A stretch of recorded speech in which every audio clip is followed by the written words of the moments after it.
Hello, welcome. कैसे हैं? अच्छे हैं? चलिए, अच्छी बात है। अच्छे होंगे, उम्मीद करते हैं। और जो वीडियो हम लोग डाल रहे हैं वो आपके लिए बेनिफिशियल साबित हो, इसी उम्मीद के साथ और हम लोग वीडियो बनाएंगे।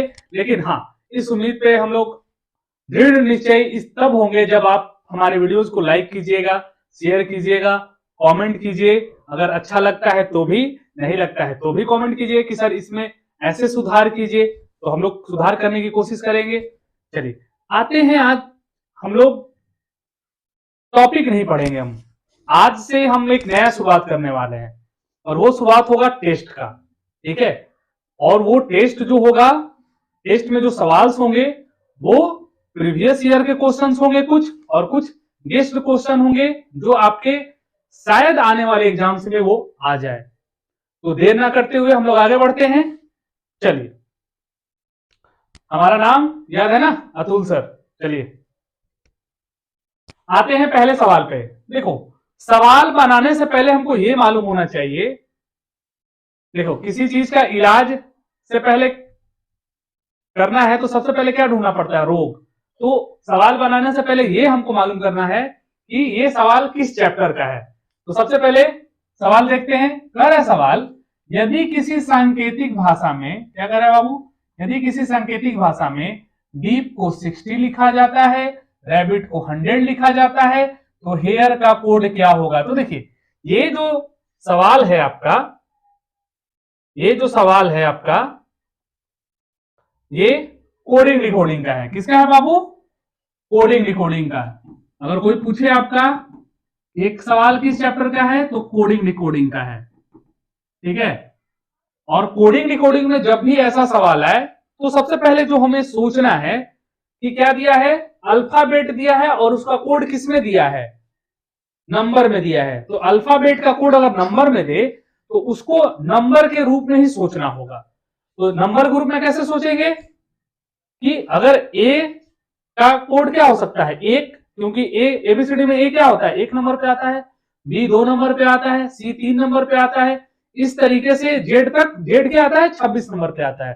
देखिए, दिक्कत क्या होता है कि कई बार हम लोग ये भूल जाते हैं, मतलब लगातार एबीसीडी 26 लेटर याद कर पाना मुश्किल हो जाता है।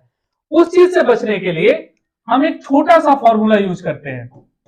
फॉर्मूला कुछ नहीं है, ये ऐसे ही 5-5 लेटर का हम एक समूह बनाए हुए हैं। उसी चीज को याद रखिए। 5, 10, 15, 20, 25। ये क्या हो गया? इजोटी। इजोटी आप याद रखिए, इससे आप लगातार एबीसीडी याद कर सकते हैं। अगर मान के लिए कोई हमसे कहा डी, डी कितने पे है, तो अगर हमको मालूम है इजोटी में ई 5 पे है, तो डी कितने पे होगा?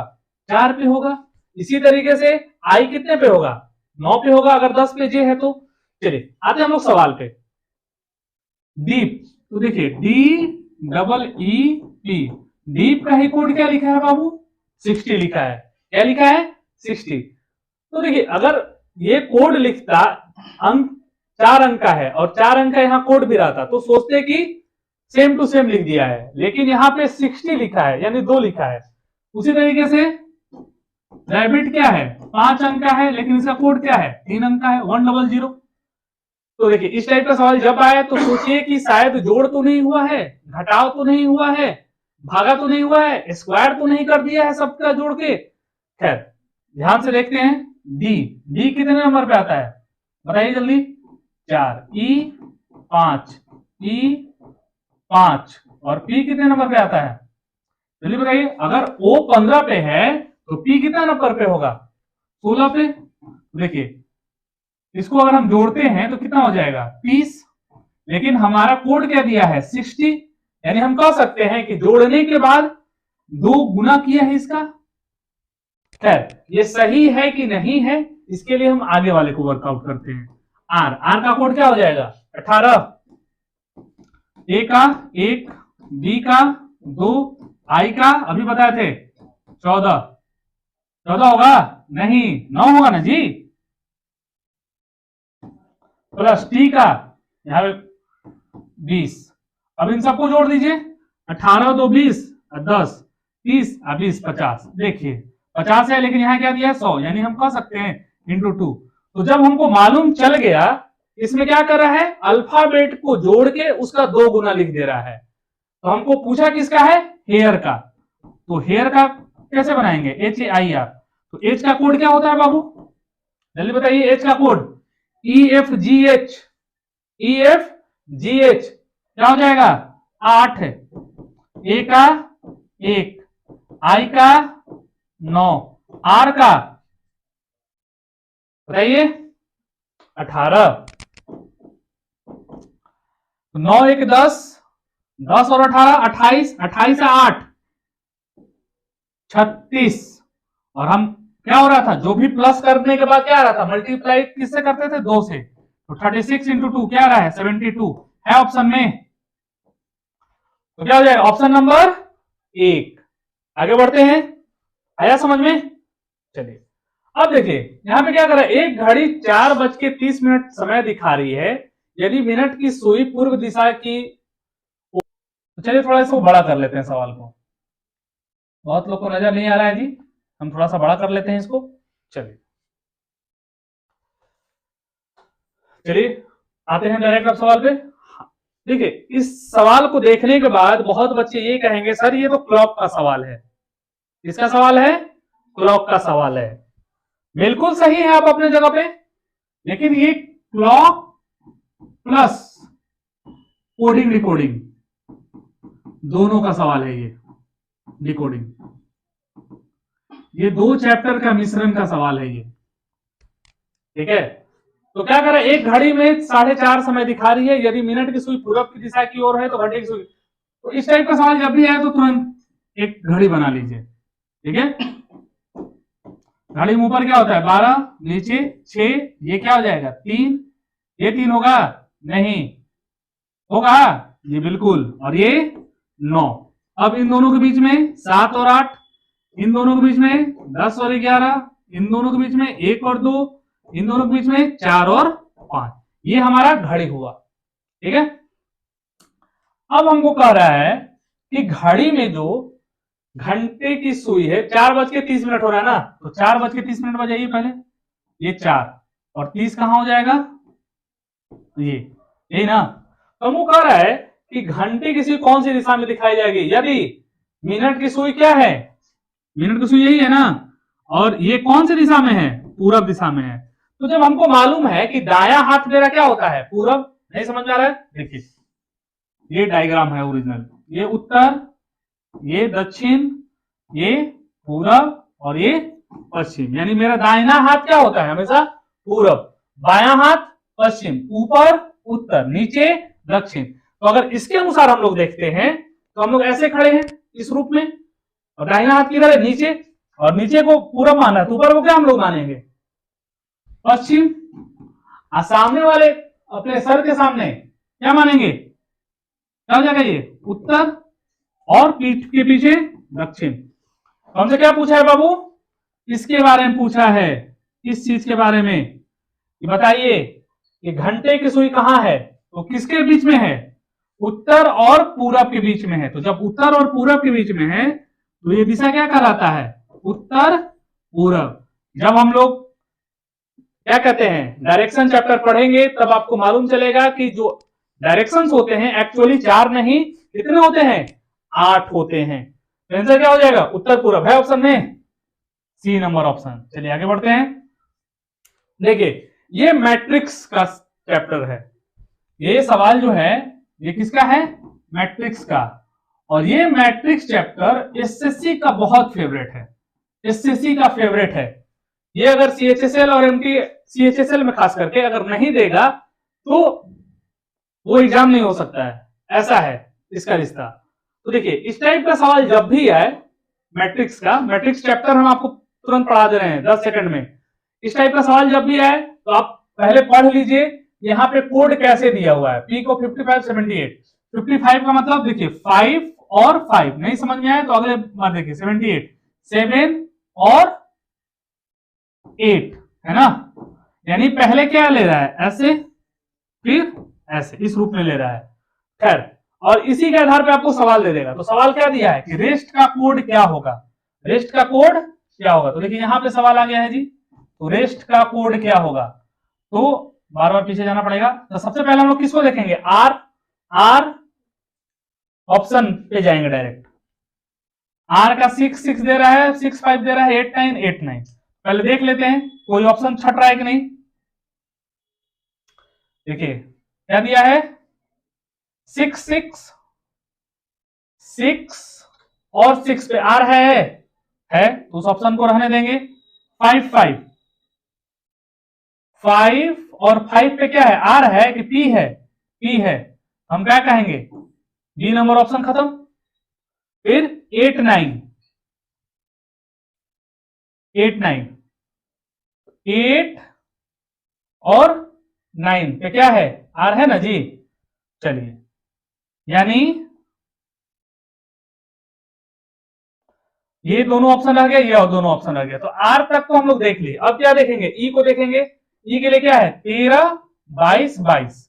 तो पहले देखते हैं 13 13 पर ई है कि नहीं, 13 पर ई है कि नहीं। देखो 1 और 3 पे ई है।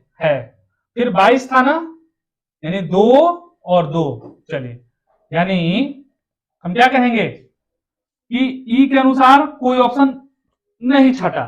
अब देखेंगे एस को, तो एस के लिए क्या कोड दिया है बाबू, 957633 95। तो पहले 95 देखते हैं, 9 और 5 पे टी है और हमको क्या देखना था, आर ई एस ना जी, R E S, R E S. तो 9 5 पे क्या दे रहा है, 9 और 5 पे टी दे रहा है, तो होना क्या चाहिए था, एस। तो ए नंबर ऑप्शन भी खत्म।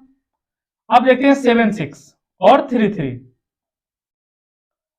7 6 7 और 6 पे एस है और 3 3 था ना, 3 और 3 पे क्या है, बी है। तो क्या हो जाएगा, ये खत्म। आंसर क्या हो जाएगा, सी। बहुत इजी है, डायरेक्ट ऑप्शन से बनाना है इस टाइप के सवाल को। ठीक है, कोई दिक्कत नहीं सर। चलिए आगे बढ़ते हैं हम लोग।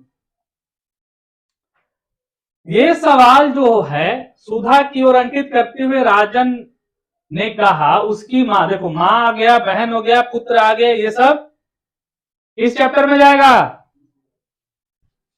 ब्लड रिलेशन में। किसमें जाएगा, ब्लड रिलेशन में। अब ब्लड रिलेशन का सवाल जब भी आए और खासकर इस टाइप का सवाल आए तो कोशिश कीजिएगा कि उस सवाल में अपने आप को एज्यूम कर लें। कैसे कर लें, उस सवाल में अपने आप को एज्यूम कर लें, यानी कोई एक व्यक्ति बन जाइए, या तो आप राजन बन जाइए या क्या है, सुधा बन जाइए। खैर हम लोग सवाल पे आते हैं, क्या कर रहे हैं, सुधा की ओर अंकित करते हुए राजन ने कहा उसकी मां की इकलौती पुत्री। तो उसकी मां की इकलौती पुत्री क्या होगी, सुधा अगर कह रही है राजन को कि उसकी मां की इकलौती पुत्री, तो सुधा अगर हम बनते हैं तो मेरी मां की इकलौती पुत्री कौन होगा, मैं स्वयं, यानी सुधा स्वयं हो गई पुत्री। और कौन है वो, मेरी मां है। किसकी मां है, राजन की। तो राजन क्या हो गया, पुत्र, और सुधा क्या हो गई, मां। हमसे क्या पूछता है, बताएं कि राजन का सुधा से कैसे रिश्ता है। तो सुधा तो मां है, तो राजन क्या हो जाएगा, बेटा, यानी 1 नंबर ऑप्शन पुत्र। चलिए आगे बढ़ते हैं। देखिए ये जो सवाल है ये आपको वेन डायग्राम चैप्टर का है। किसका है बाबू, वेन डायग्राम। और ये वेन डायग्राम का थोड़ा सा अपग्रेडेड सवाल है। ठीक है, तो सवाल क्या पूछ रहा है हमसे कि दिया गया प्रश्न इस आरेख पर आधारित है कि इनमें से कौन ग्रेजुएट और गृहिणी है लेकिन कार्यशील महिला नहीं है। तो देखिए सबसे पहले हमको यह जानना है कि ट्राइंगल किसको दर्शा रहा है, कार्यशील व्यक्ति को, यानी ट्राइंगल में जो भी है वो आंसर में कभी नहीं होगा। क्या नहीं होगा, आंसर में कभी नहीं होगा। तो एफ खत्म, ए खत्म और ई खत्म, बचा क्या, जी। बिल्कुल सही। और नहीं भी नजर आ रहा है तो देखिए जी को, हाउसवाइफ है जी, ग्रेजुएट है जी, बिल्कुल, लेकिन कार्यशील महिला नहीं है। कोई दिक्कत नहीं। चलिए आगे बढ़ते हैं। ये क्या है, अच्छा मिरर इमेज। तो देखिए इमेज 2 तरीके का होता है, ये इमेज टेस्ट चैप्टर का है। इमेज 2 तरीके का होता है, एक वाटर और एक क्या होता है बाबू, मिरर। ठीक है, वाटर में क्या होता है, कोई भी वस्तु ऊपर का नीचे और नीचे का ऊपर, यानी सर का पैर, पैर का सर नजर आता है। लेकिन मिरर इमेज क्या होता है? मिरर इमेज जो हमेशा हम लोग सेल्फी लेते हैं, सेल्फी ले ऑब्वियस है, सेल्फी लिए होंगे कभी, या आईने में अपने आप को देखते हैं, उसमें क्या होता है? बायां का पॉकेट दायां, दायां का पॉकेट बायां हो जाता है। तो मिरर इमेज में क्या होता है? वस्तु वैसे का वैसे ही रहेगा, लेकिन इसमें क्या होगा? दायां का बायां हो जाएगा और बायां का दायां हो जाएगा। तो अब बताइए, इस चीज में अगर ऐसे सवाल आपको दिया है, इसका बायां दायां कैसे होगा? अगर ये इधर है तो ये कैसे होगा? इधर नजर आना चाहिए। तो इधर वाला में कौन कौन है?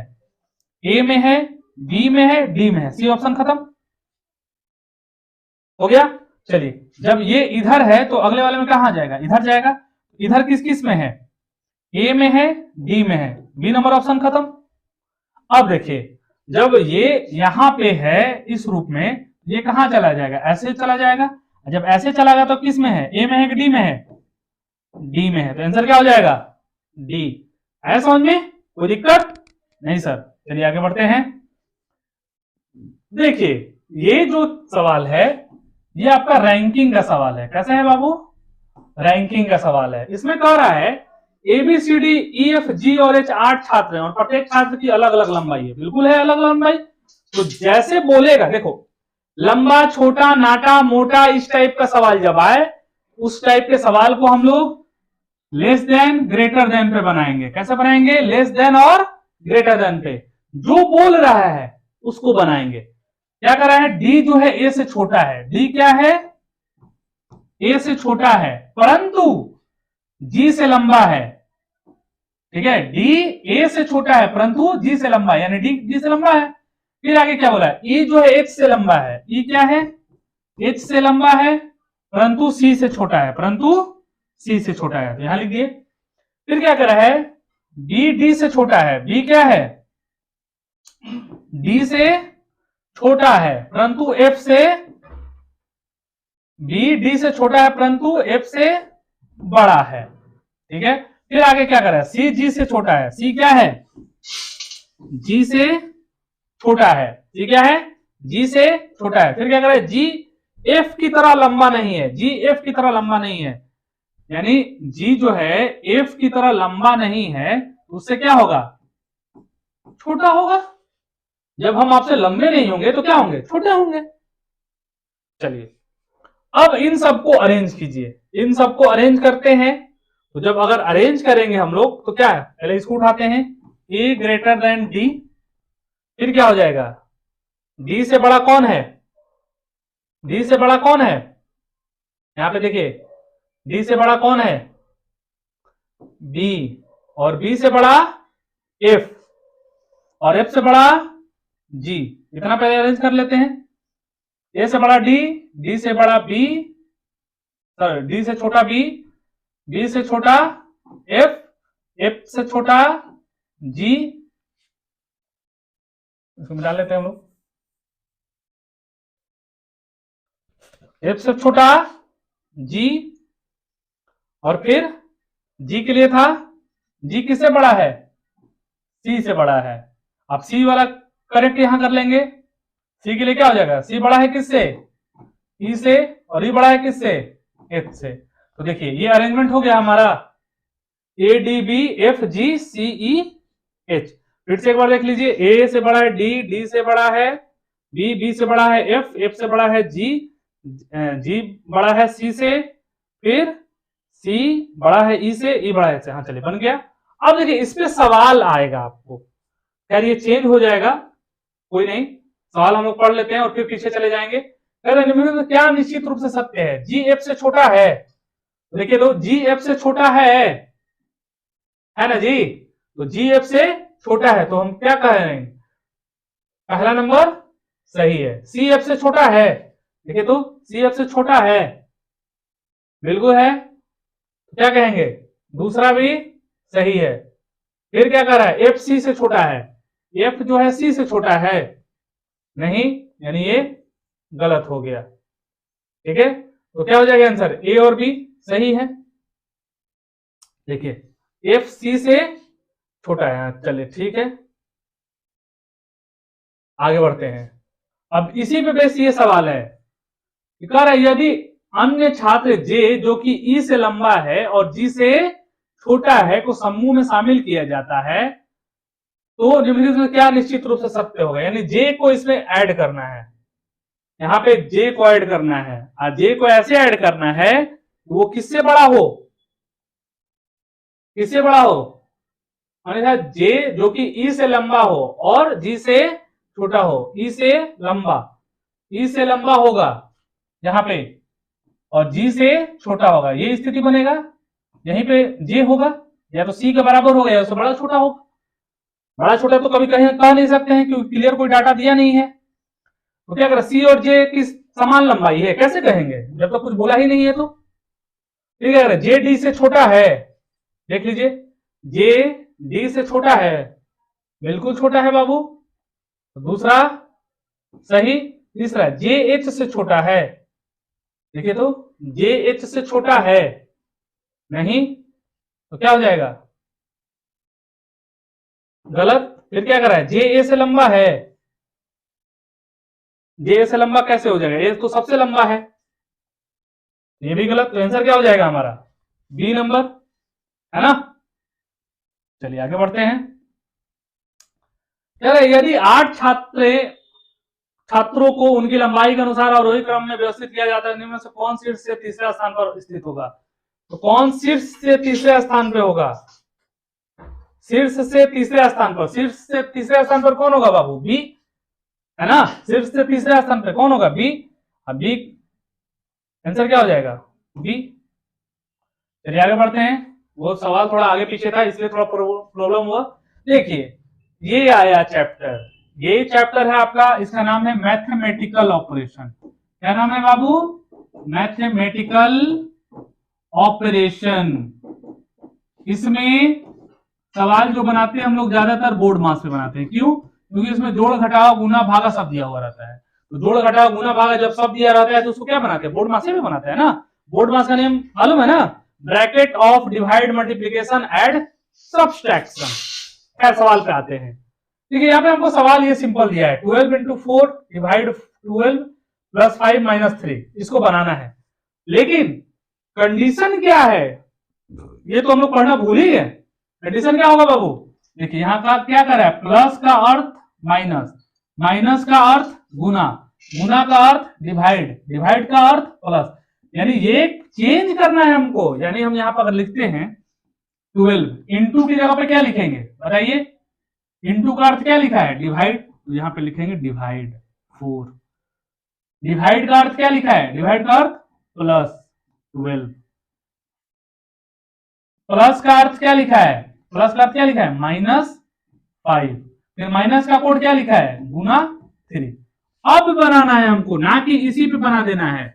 बहुत बच्चे क्या करते हैं जल्दीबाजी में, एग्जाम में तो एग्जाम का प्रेशर रहता है, ऊपर से टाइम का प्रेशर रहता है, वो देखेंगे अरे ये तो मैथ टाइप का है, तुरंत जैसे वैसे बना देंगे, और कभी कभी होता भी है कि आंसर मैच भी कर जाता है, लेकिन ये गलत है। हमको क्या करना है, पहले इसको चेंज करना है तब सवाल को बनाना है। तो 12 डिवाइड 4 का मतलब 12 इंटू 1/4 प्लस 12 माइनस 5 इंटू 3, है ना जी, इसको 3 लिख दें, क्या 3 12 प्लस 12, इसको क्या लिख दें 15, 12 3 15 माइनस 15, तो 15 में से 15 गया 0, ऑप्शन में क्या है सी है ऑप्शन 0, कोई दिक्कत नहीं। चलिए आगे बढ़ते हैं, क्या कर रहा है ही रो सो गुड रेनी डे, ये कुछ नहीं है, ये गलती से दे दिया है, CHEPO का अर्थ है डे इज वंडरफुल, REJO का अर्थ है गुड बॉय। देखिए ये कोडिंग डिकोडिंग का सवाल है, ये कोडिंग डिकोडिंग का सवाल है, कोडिंग डिकोडिंग का भी वीडियो हम लोग बनाएंगे, बहुत सारे सवाल कराएंगे तो आपको समझ में आ जाएगा कि कोडिंग में कितने तरह के सवाल होते हैं। कोडिंग में हम बार बार बोल रहे हैं जो भी चैप्टर हम पढ़ाएंगे वो बेसिक लेवल से बैंक लेवल तक का पढ़ाएंगे, तो इस टाइप का सवाल सबसे पहले बैंक में पूछा जाता था, लेकिन अब इसका लोअर लेवल करके इसको अब एसएससी में भी पूछा जा रहा है और रेलवे में पूछा जा रहा है, और ये जो क्वेश्चन का टाइप है ये आपका रेलवे का टाइप है और एसएससी का टाइप है क्वेश्चन ये।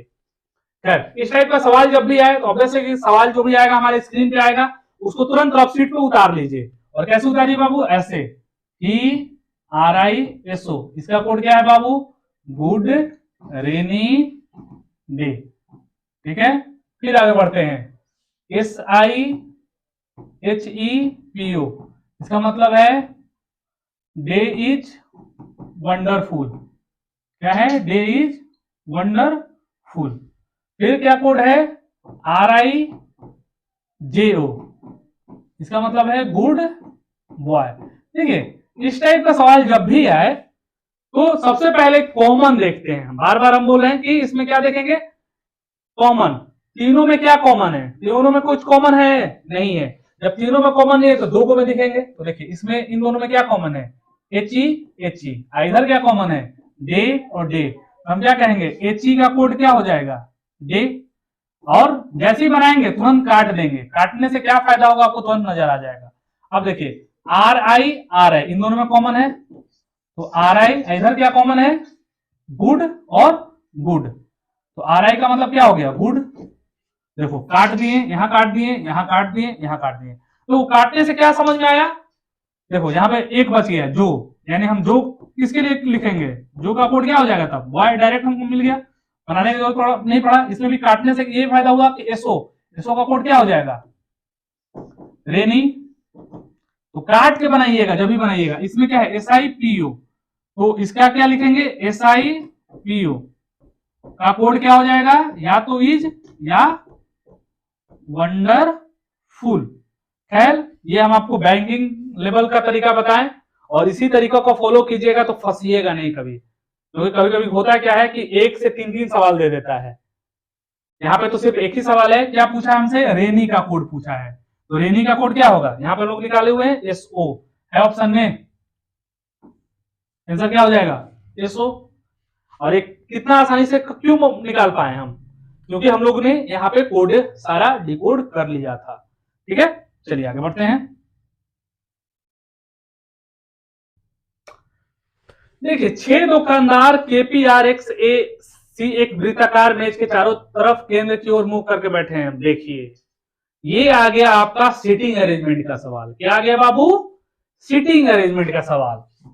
और सीटिंग अरेंजमेंट आजकल सब एग्जाम में आने लगा है। सबसे पहले ये सीटिंग अरेंजमेंट सिर्फ बैंक के एग्जाम में आता था, ठीक है। उसके बाद इसका लोअर लेवल का क्वेश्चन को SSC ने अडॉप्ट किया, और अब रेलवे भी इस सीटिंग अरेंजमेंट को अडॉप्ट कर चुका है। खैर सवाल पे आते हैं, काफी इजी है, लेकिन सीटिंग अरेंजमेंट को पहले बेसिक को जान लीजिए थोड़ा सा, कि जब कभी ऑब्वियस है कि कोई फिगर बोलेगा, वृत्त बोले, आयताकार बोले, वर्ग बोले, तो इसमें सवाल बनाने के लिए सबसे पहले जो इंपॉर्टेंट चीज हमको याद रखने वाली होती है, पहला इसमें याद रखिए कि पता लगाइए क्या, नंबर ऑफ पीपल कितने हैं, नंबर ऑफ पीपल यानी लोगों की संख्या कितनी है। फिर हम लोग को पता लगाना होता है कि फिगर कैसा है, फिगर कैसा है, यानी वृत्ताकार है, आयताकार है, वर्गाकार है, त्रिभुजाकार है, कि पंक्ति में है, कि लाइन में, अपार्टमेंट में बैठे हुए हैं लोग। ठीक है, फिर क्या पता लगाना है कि इसका चेहरा कहां है, फेस कैसे है।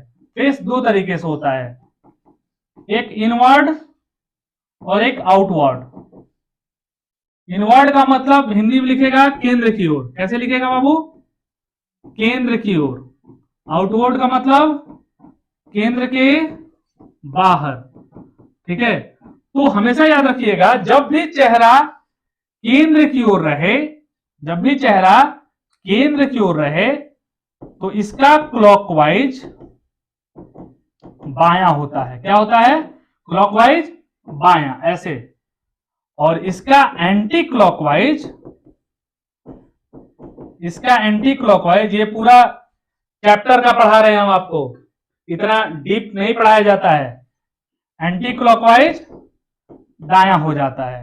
लेकिन वही जब चेहरा हमारा केंद्र के बाहर होता है तो क्लॉकवाइज हो जाता है आपका अपोजिट, यानी क्लॉकवाइज क्या हो जाता है, दायां। और एंटी क्लॉकवाइज क्या हो जाता है, एंटी क्लॉकवाइज क्या हो जाता है, बायां। देखिए ये सबसे इंपॉर्टेंट बेसिक है जो हमको जानना है सवाल बनाने से पहले, ठीक है। तो इस बेसिक को कॉपी पे उतार लीजिए आप लोग, ये जब भी पढ़िएगा, ये आगे भी हम जब सीटिंग अरेंजमेंट चैप्टर को पढ़ाएंगे और इसका वीडियो जब डालेंगे तो इस चीज को फिर से हम बताएंगे, लेकिन जब डाला जाएगा तब डाला जाएगा। अभी हम लोग कोशिश करेंगे कि इस सवाल से ही हम सीटिंग अरेंजमेंट थोड़ा बहुत सीख जाए बनाना। तो सीटिंग अरेंजमेंट जब भी है तो क्या ढूंढेंगे सबसे पहले कि लोगों की संख्या कितनी है, फिर क्या ढूंढेंगे उनका उसका फिगर क्या दिया है, मतलब फिगर कैसा है, फिर क्या देखेंगे कि चेहरा कैसा है, यानी किधर है, केंद्र की ओर है, केंद्र के बाहर की ओर है। केंद्र की ओर अगर होगा तो क्लॉकवाइज बायां, एंटी क्लॉकवाइज दायां, और केंद्र के विपरीत होगा तो क्लॉकवाइज दायां और एंटी क्लॉकवाइज बायां। ये हो जाता है, ठीक है। चलिए अब सवाल पे आते हैं हम लोग, सवाल पे आते हैं। सवाल कैसे बनाएंगे, सवाल को बनाना है जी। देखिए तो कितने लोग हैं, हम क्या बोले नंबर पीपल, तो कितने लोग हैं, 6 दुकानदार हैं। फिर क्या है, चेहरा कहां, फिगर कैसा है, वृत्ताकार, तो वृत्ताकार बनाते हैं और कितने लोग बनाते हैं, 6 लोग। देखिए जब भी आप सीटिंग अरेंजमेंट में फिगर बनाइए तो कोशिश कीजिए कि डबल फिगर बनाए। कैसा बनाए, डबल फिगर। और डबल फिगर बनाने का फायदा क्या होगा कि कभी 2 सीक्वेंस दे देगा और हम एक सीक्वेंस में ही बनाते चले गए और वो गलत हो गया तो फिर से हमको दोबारा फिगर बनाना पड़ता है और फिर से दोबारा हमको उस सीक्वेंस को पढ़ना पड़ेगा। तो हमको अगर उसमें 20 सेकंड हम बर्बाद किए हैं तो 20 और 20 40 सेकंड चला जाएगा, है ना। तो इसलिए शुरू से ही हम लोग 2 फिगर पे उस सवाल को बनाएंगे। और फिर चेहरा कैसे है बाबू, केंद्र की ओर बोल रहे हैं ना, बोला है ना, केंद्र की ओर मुख है, केंद्र की ओर है। जब केंद्र की ओर होता है तो क्लॉकवाइज बायां और एंटी क्लॉकवाइज दायां। चलिए अब लोगों को बैठाते हैं हम लोग। कह रहा है सी, यहां पे देखिए सी ए के बाएं को दूसरे स्थान पर है। सी क्या है, ए के बाएं को दूसरे स्थान पर है। तो पहले ए को बैठाएंगे कि सी को, ए को ना जी, क्योंकि ए के बाएं को दूसरे स्थान पर है ना सी। ए के बाएं को दूसरे स्थान पर, बाएं का मतलब क्लॉकवाइज, ए के बाएं को दूसरे स्थान पर कौन आ गया, सी आ गया। फिर क्या कर रहा है, पी जो है के के तुरंत दाएं को है, पी क्या है, के के तुरंत दाएं को। तो पी और के का कहीं ये कॉम्बिनेशन नजर आ रहा है, नहीं आ रहा है, तो इस लाइन को अभी थोड़ा छोड़ देंगे। तो आगे बढ़ते हैं, क्या लिखा है, वैसे लाइन को पकड़ेंगे जो ए या सी से को रिलेटेड लाइन लिखा हुआ हो। तो ए और सी से कोई लाइन लिखा हुआ, हाँ यहां पे है। क्या कर रहा है, ए जो है एक्स के तुरंत बाएं को है, ए जो है एक्स के तुरंत बाएं को है, ए जो है क्या है, एक्स के तुरंत बाएं को है,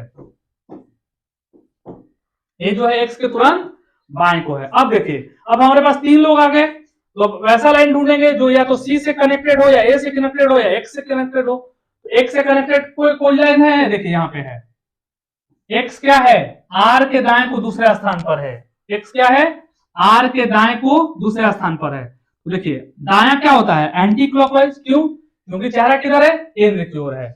आर के दाएं को दूसरे स्थान पर, आर के दाएं को दूसरे स्थान पर।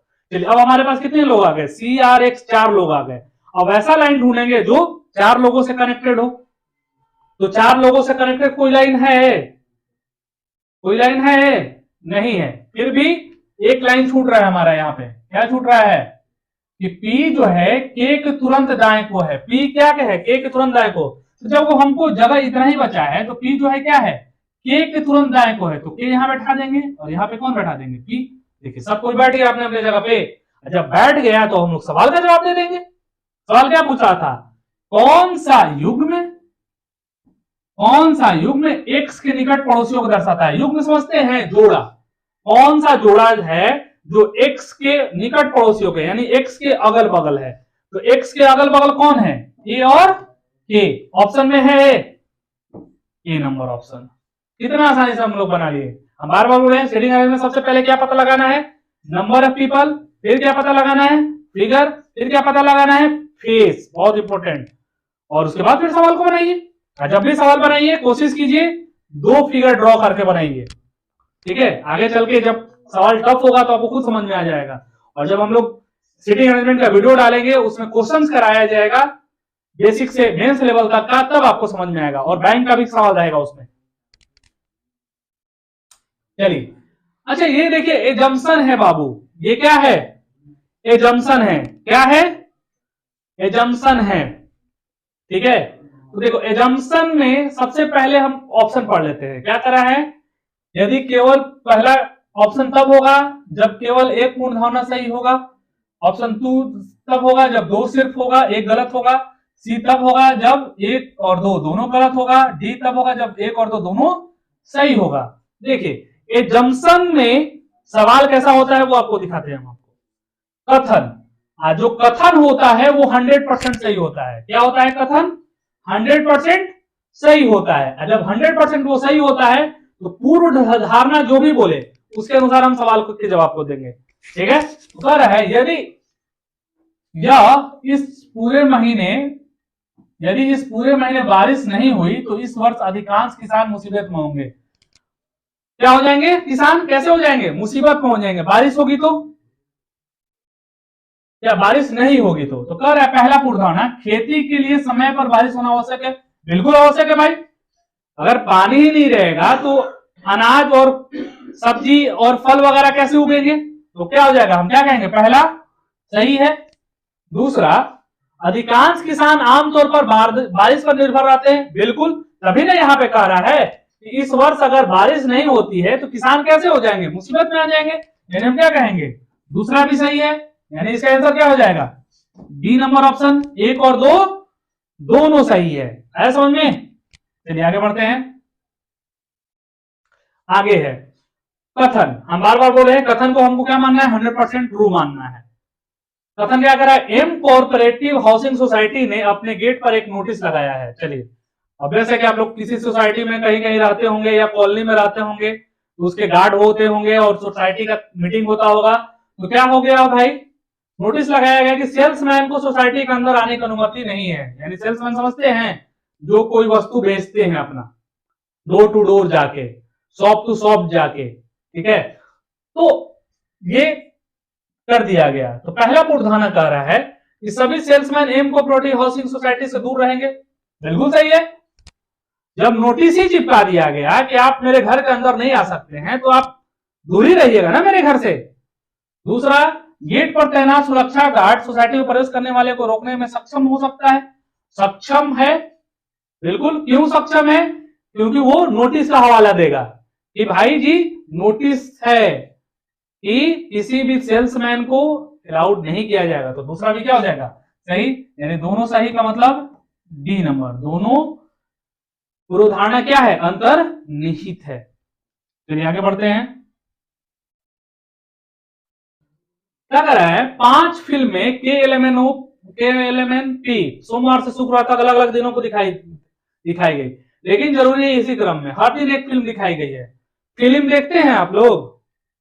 अभी रिसेंट में कौन कौन फिल्म देखे हैं? जरा कमेंट बॉक्स कीजिएगा, कमेंट जरूर कीजिएगा, फिर हम उसका रिव्यू देंगे आप लोगों को देख के। ठीक है, चलिए सवाल पे आते हैं। क्या कर रहा है? 5 फिल्म है और वो 5 फिल्म कब से कब तक दिखाया जा रहा है?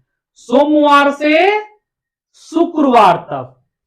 तो देखिए पहले लिख लेंगे मंडे, फिर ट्यूसडे, वेडनेसडे, थर्सडे, फ्राइडे। यही ना है जी? सोमवार से शुक्रवार तक दिखाई दिया जा रहा है। कह रहा है हर दिन एक फिल्म दिखाई गई। ठीक है, कह रहा है पहली फिल्म जो है, पहली फिल्म सोमवार को दिखाई गई है। फिर क्या कर रहा है? एन और पी के बीच 2 फिल्में दिखाई गई। एन और पी के बीच 2 फिल्में दिखाई गई। फिर क्या कर रहा है? एल को पी के बस एक दिन बाद दिखाया गया। एम के पहले कितने फिल्में दिखाई गई? तो देखिए इस टाइप का सवाल जब भी आए तो सबसे पहले हम कोशिश करेंगे कि जो कह रहा है वो करें। ठीक है, यहां पे हिंदी में के यहां छोड़ दिया है जी, कहां गया? के फिल्म सोमवार को दिखाई गई है। इंग्लिश में देखे दिया हुआ है मूवी के इज प्लेस्ड ऑन मंडे। तो जो एग्जैक्ट है उसको पकड़ते हैं हम लोग। एग्जैक्ट क्या है? के कहां दिखाई दे रही है? सोमवार को दिखाई दे रही है फिल्म। ठीक है, फिर क्या कर रहा है? 2 movies are displayed between N and P. N और पी के बीच में कितने फिल्म दिखाई देंगे? 2। L is display just 1 day after P. L जो है पी के ठीक एक दिन पहले। अच्छा, जब एन और पी में के बीच में दो फिल्म दिखाई दिया जाएगा, या तो एन यहां बैठेगा या पी बैठेगा, या एन यहां बैठेगा या पी बैठेगा, ये ना सीक्वेंस हो सकता है। क्यों? क्योंकि के अपना जगह लेके बैठ गया कि भैया हम मंडे को देखेंगे फिल्म, है ना। तो क्या कर रहा है, एन और पी के बीच में दो फिल्म है, लेकिन L is display just 1 day after P, यानी पी के ठीक बाद। तो अगर हम पी को यहां रखते हैं तो उसके बाद कोई दिन है नहीं है, और जब नहीं है तो हम लोग क्या करेंगे, यहां पे क्या करेंगे, यहां पे किसको रखेंगे बताइए, यहां पे किसको रखेंगे बताइए, एन को नहीं, यहां पे किसको रखेंगे, पी को ना जी, यहां पे पी को रखेंगे और यहां पे एन को रखेंगे।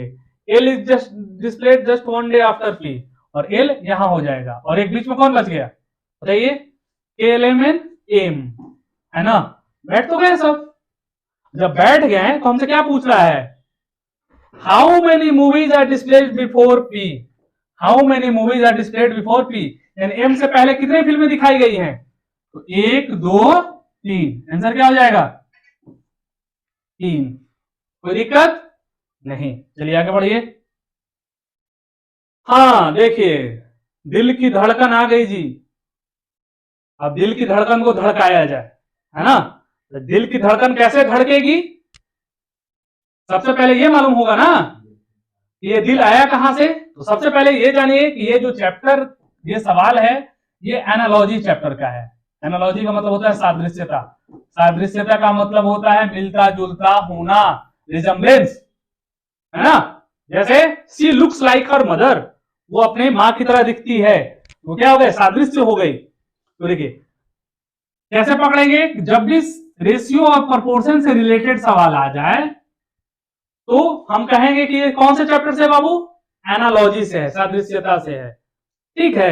देखिए तो इस टाइप का सवाल जब भी आता है तो प्रोपोर्शन से पहले जो चीज हुआ है वही प्रोपोर्शन के बाद वाले सवाल के साथ होगा। तो यहां पे क्या करा है, हॉट ब्लड, यानी दिल में क्या जाता है, दिल में क्या जाता है, खून, और दिल किस चीज को प्यूरिफाई करता है, खून को प्यूरिफाई करता है।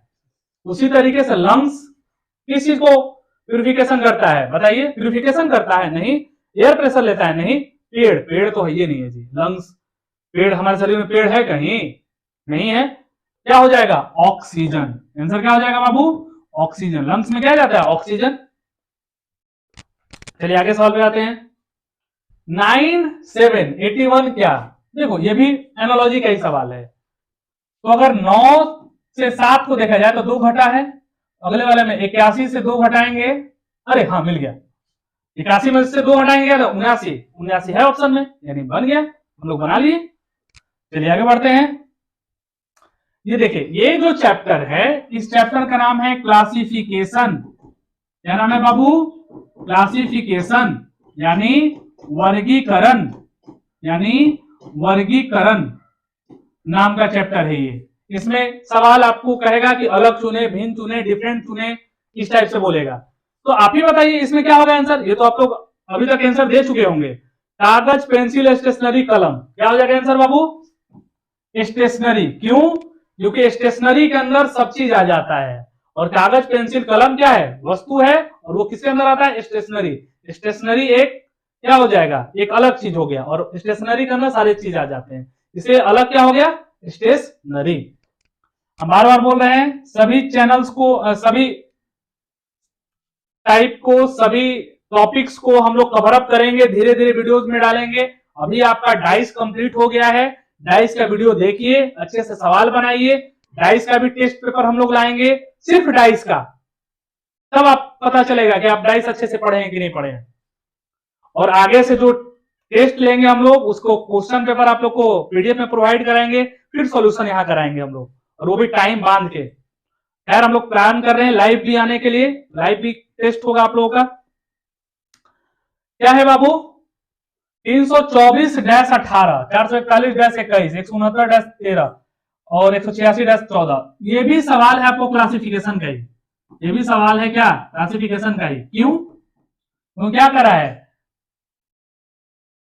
विषम कह रहा है ना, विषम का मतलब अलग चुने, अलग चुने का मतलब भिन्न चुने, भिन्न चुने का मतलब वर्गीकृत करे, है ना।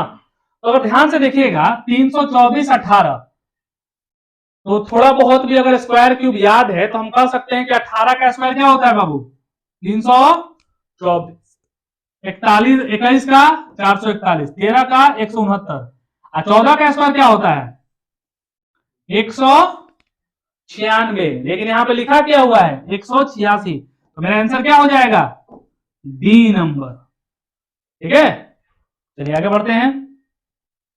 28, देखिए ये सवाल जो है वो नंबर सीरीज का है। किसका है बाबू, नंबर सीरीज। नंबर सीरीज आपको सब एग्जाम में आता है, सब का सब एग्जाम में। नंबर सीरीज एक ऐसा टॉपिक है जिसको मैथ वाले टीचर भी पढ़ाते हैं, रीजनिंग वाले भी पढ़ाते हैं। ठीक है, तो चलिए देखते हैं इसमें हुआ क्या है। ठीक है, अगर ध्यान से हम इसको देखते हैं तो ये क्या है 15 है, कितना बड़ा है ये, जब भी है नजर आ रहा है किस रूप में आ रहा है, बढ़ते हुए क्रम के नजर में आ रहा है। तो जब बढ़ते हुए क्रम के नजर में आ रहा है तो इसका गैप हम लोग देख लेंगे, कितने कितने का गैप है 15, इसमें कितना गैप है 16, 16 बड़ा है। अगले वाले में कितना बड़ा है बताइए 33 बड़ा है। अगले वाले में कितना बड़ा है 11 में 4 गया 7, 13 में 6 गया 7। तो ये कोई सीक्वेंस फॉलो हो रहा है बाबू, नहीं हो रहा है। तो देखो इस टाइप का सवाल आए तो जरूरी नहीं है कि हम लोग सवाल जो बनाएंगे वो गैप को देख के ही बनाएंगे। ठीक है, इस टाइप का सवाल में जोड़ घटाव गुना भागा मल्टीप्लीकेशन फ्रैक्शन कुछ भी होता है, तो इसमें हुआ क्या है वो हमको देखना है। इसमें देखिए 15 इंटू 2 प्लस 1, 15 दूनी 30 और 1 31। आगे बढ़िए 31 दूनी 62 प्लस 2 64 हुआ है। 64 दूनी क्या हो जाएगा बताइए, जल्दी बताइए, जल्दी बताइए क्या हो जाएगा 128 प्लस 3 131 है। अगले वाले में 131 गुने 2, तो यहाँ पे क्या हो जाएगा, यहाँ पे 1 बढ़ा है 2 बढ़ा है 3 बढ़ा है, इसमें क्या हो जाएगा 4 ऐड हो जाएगा, तो 2 6 2 यानी 266 है ऑप्शन में जी। चलिए ए नंबर ऑप्शन हो गया।